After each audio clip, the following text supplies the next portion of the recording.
Hello and welcome to this week's edition of Echo45 Advisors Market and Economic Update. In this video, we'll discuss the bond market volatility that is pushing interest rates and yields higher.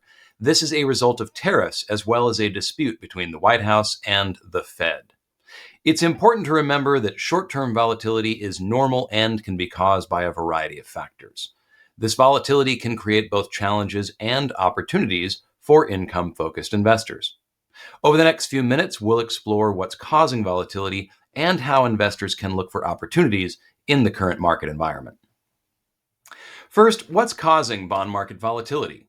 As this chart measuring the implied volatility of U.S. Treasuries shows, bond market volatility is well above its historical average. In fact, it's been elevated for the past 3 years. Stocks and bonds typically move in opposite directions. This is why having both in a portfolio can create diversification benefits, since when one moves one way, the other usually moves the opposite way. However, we're seeing something slightly different this time. Current policy uncertainties around tariffs and the Fed are creating exceptions to this pattern and driving bond market volatility. This is because increased uncertainty is making it harder for investors, households, and businesses to plan effectively. This means that it's harder to forecast where the economy may be in a few months, let alone a year. This has driven interest rates higher and has acted as a headwind to bond returns.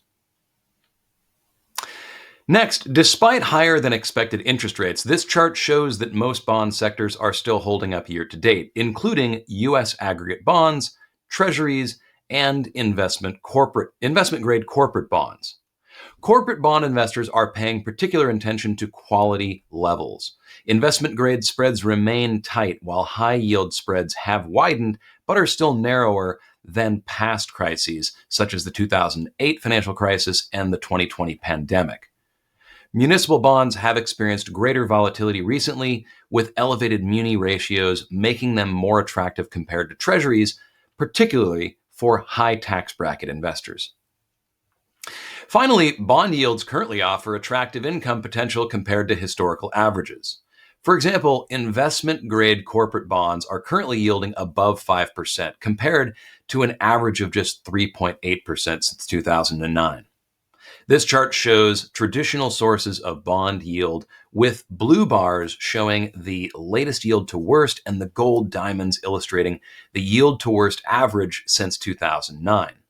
This shows that even though bonds may be volatile, they can still play an important role in generating income in a portfolio. Anticipated Fed cuts later this year could provide a further tailwind for bond prices while allowing investors to lock in current higher yields. The current environment presents an opportune time for income-focused investors to evaluate fixed income allocations in their portfolios. We hope you found these insights helpful. If you would like to discuss the bond market or your personal financial plan in more detail, please don't hesitate to reach out. We look forward to speaking with you.